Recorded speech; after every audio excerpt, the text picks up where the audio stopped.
So what if I told you that the solution to those agonizing, 3-hour wait times at your local hospital isn't actually hiring more doctors? I'd probably say you're crazy. We're pretty conditioned to think that a medical crisis needs, well, a medical solution. More beds, more surgeons. Right, exactly, exactly. But what if the fix is actually just setting up a subsidized AI-powered kiosk in a corner store? It's so lovely to meet you both. Tell me, how are you feeling this morning? Welcome to Prima Kiosk. I'm Dr. Maya. It's a pleasure to meet you both. How may I assist you with your healthcare needs this morning? It sounds totally counterintuitive, but the stack of sources we're diving into today kind of shatters that whole compartmentalized thinking. It really does. Because we are looking at this highly ambitious, just massive blueprint today. It's structured as a direct pitch to national leaders, specifically the health minister and the prime minister. Yeah, and it proposes a total transformation of the NHS, basically arguing that to save the healthcare system, you've got to solve skyrocketing antimicrobial resistance, mass unemployment, and poverty all at the exact same time. Okay, let's unpack this. Because to really grasp the scale of this solution, which centers around this thing called the Prima Kiosk and it's Dr. Maya AI, we need to look at the perfect storm of threats it's trying to fix. Right, the clinical and the societal crises. Yeah. So let's start with the biological threat. The numbers here are just terrifying. Antimicrobial resistance, or AMR, it's often called the silent pandemic. Which is a very accurate label, honestly. Yeah, in 2019 alone, bacterial AMR directly caused 1.27 million deaths and was associated with like 4.7 million more. And the sources point out that AMR is increasing rapidly, hitting like 47% in some critical demographics. And, the terminology there is important. AMR isn't a disease itself, it's an evolutionary process. Right. It happens when pathogens, so bacteria, viruses, when they mutate so much that they become totally immune to the drugs we use to kill them. We're doing this to ourselves, right? Pretty much. The massive overuse of antibiotics in human medicine and agriculture, too, is just forcing this mutation at lightning speed. See, I always thought of antibiotic overuse as like, using a sledgehammer to swat a fly. It kills the fly, but it ruins the your immune system. That's a common way to think about it, sure. But based on these sources, a better analogy is that we're basically running a biological training camp for superbugs. Oh, absolutely. When we carpet bomb the body with broad-spectrum antibiotics for a minor sniffle, we're not just killing weak bacteria. We are actively selecting for the strongest, most heavily armored bugs. Yeah, and the ones that survive pass that armor right on to the next generation. We are literally breeding our own worst enemies. It's terrifying. And while our drugs are failing, the actual humans administering them are collapsing. The sources describe an NHS workforce that is just completely exhausted. Demoralized, debilitated, they're crushed under pandemic backlogs and treating complex conditions like long COVID. So you have failing drugs and exhausted doctors. But if we pull the lens back, the sources argue that this clinical crisis is being massively accelerated by socioeconomic issues. Yeah, they're the primary accelerants here. When you look at vulnerability reports, pandemics and AMR are fiercely driven by social determinants of health. SDHs, right? Like poverty. Exactly. Poverty, overcrowded housing, political unrest, a lack of paid sick leave. Think about how an outbreak works. If people don't have income security, they can't afford to stay home when they're sick. Right, they got to go to work. Yeah, they go to crowded jobs, they spread infections, and the whole transmission cycle just spirals. And then you throw political instability into the mix and it just pours gasoline on that fire. It really does. When institutions fail to provide social safety nets, public trust just evaporates. Which opens the door for all the misinformation. Exactly. TikTok influencers generating these polished, fear-mongering videos about vaccines. Instead of listening to the WHO, you've got people sharing rumors on a smartphone that make them totally resistant to public health interventions. So if you've ever waited hours in a clinic next to someone coughing, you're seeing this whole interconnected system failing in real time. But where is the actual bottleneck? Where's the pressure coming from? Well, the data points straight to the front door of the healthcare system, the triage points. Yeah, and the findings here are just mind-blowing. The statistics are wild. Right. Like decades of clinical observation show that an incredible 76% of patients demanding an emergency appointment do not actually have a serious illness. 76%? Over 70% of people showing up in ERs or primary care have super common symptoms. Sore throats, tension headaches, minor rashes. And clinically speaking, only about 3.8% of those cases genuinely require a hands-on physical exam. Which means the financial drain is brutal. Missed appointments alone cost the NHS like £250 million. And that's not even counting the soaring costs of the NHS 111 triage service. Right, because the triage filter itself is broken. Think about who is manning that front door. Receptionists, phone operators for NHS 111. They aren't trained, And legally, they aren't protected to take on the liability of telling a patient, you're fine, just stay home. Right, because what if they're wrong? Exactly. They lack intuitive, rapid diagnostic tools.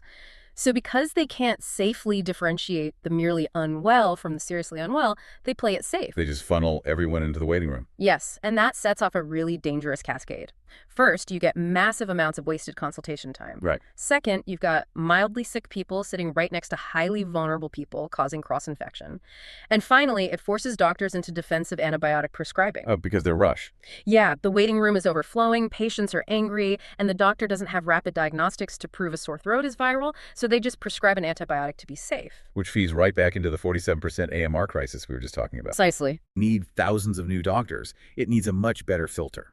A mechanism to intercept that panic before the patient even leaves their house. Of minor cases safely. Which brings us to the innovation here, the Prima kiosk and its brain, Dr. Maya AI. And it's important to note, this isn't pitched as some corporate cash grab. It was born from the sadness of watching impoverished parents and children die needlessly in remote villages because of delayed diagnosis. It's a humanitarian intervention.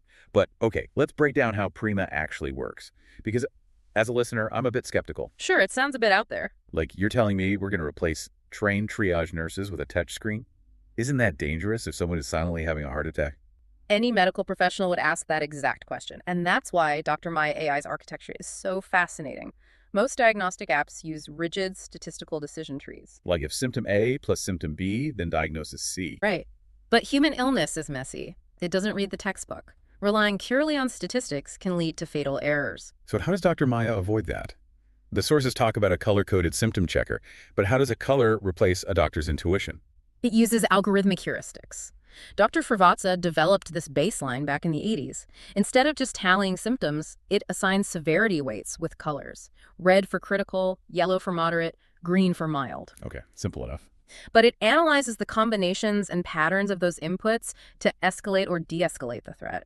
Like when a seasoned doctor looks at a patient and just thinks, they look wrong, they're processing dozens of tiny cues. So the AI mimics that pattern recognition. Exactly, to safely tell a minor bug from a life-threatening crisis. Wow, and the safety net is built into this 3-level protocol, right? Let's go through that. Level 1 is offline. Yeah, level 1 is entirely offline AI triage. The patient inputs symptoms, and the AI categorizes the urgency using that color-coded pattern. Okay, and level 2 connects to the internet. Right. It's a full conversational AI consultation. It takes voice inputs, can upload x-rays, and even print prescriptions. Wait, it just prints drugs on its own? No, only if they are authorized by a registered medical professional in the loop. Oh, gotcha. And what if the AI hits a red critical pattern? That triggers level 3, the human fallback. It instantly connects the user to a human doctor via telemedicine. So the kiosk is a filter, not a total replacement. And the downstream impact on AMR is huge. Oh my gosh, look at this. That looks really irritated. But look, it's gone. Prima Kiosk has the best solutions. And Dr. Maya actively educates the patient. Yep. Right. It says, hey, your symptoms are viral. 80% of colds don't respond to antibiotics. And it recommends paracetamol instead. By doing that before they reach the clinic, you keep contagious people out of hospitals, you slash the costs of NHS 111 triage, you cut hospital admissions. And you stop needless deaths. Because the person who is actually severely ill gets seen immediately instead of waiting behind 50 people with the sniffles. Exactly. But here's where it gets really interesting. Because having a great medical tool is useless if people can't access it. How does a touchscreen help the 760 million people in India without smartphones? Or the 287 million illiterate adults globally. Right. Well, the Prima kiosk was engineered specifically for vulnerable populations. Illiterate women, street vendors, manual laborers. The interface is entirely visual and icon-based, and it uses voice guidance in regional languages. You can literally just speak your symptoms out loud to the machine. It bridges that massive digital divide. But the true genius is how it tackles poverty and unemployment. It proposes this microeconomy built around what they call Maya advocates. This is where it becomes an economic intervention. Unemployed people can buy a subsidized Prima kiosk for as little as 10,000 rupees. They set it up in a corner store and run it as their own micro-business. And look at how this heals the system from the ground up.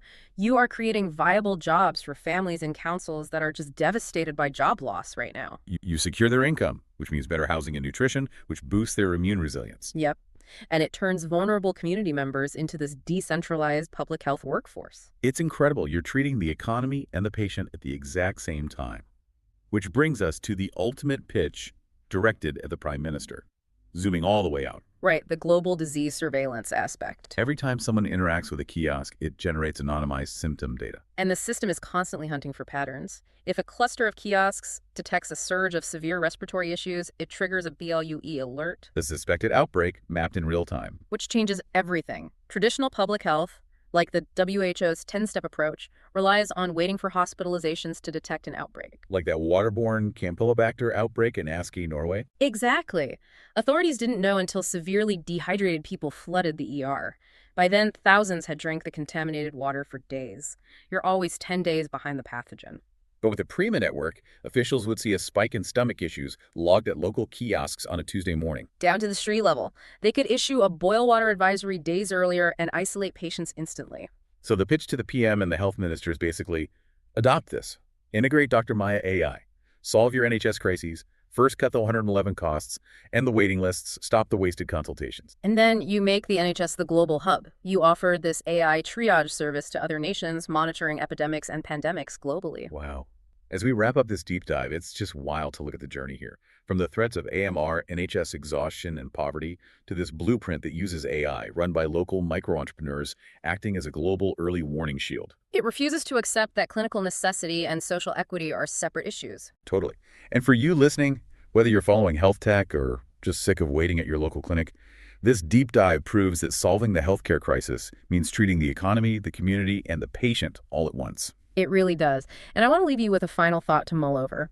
If AI systems like Dr. Maya become the standard front door to healthcare analyzing our coughs and mapping symptoms before we ever step into a clinic, will the concept of a waiting room just disappear? That's a wild thought. And are we ready for a future where our primary care provider isn't a doctor in a hospital, but an unemployed neighbor who found a new purpose running an AI kiosk on our street corner? You know, we started out talking about precision medicine like it's just about finding the perfect pill, but maybe real precision is accurately mapping the whole messy socioeconomic world that caused the illness in the first place. Thanks for joining us in this deep dive. Will our actions reduce suffering or cause it to multiply? Civilizations that remember this lesson endure, not those who ignore it. Choose wisely to prevent and protect your loved ones and your life. Don't be the one who watches them without doing anything. It's your family and community I am trying to prevent, protect, and heal. Not kindling your emotions, promising a miracle cure, or using AI to invent drugs, or coding your genes to cure disease. As Charles Darwin said, it's not hoarded wealth, hiding in a bunker, or power, but those who adapt quickly who survive.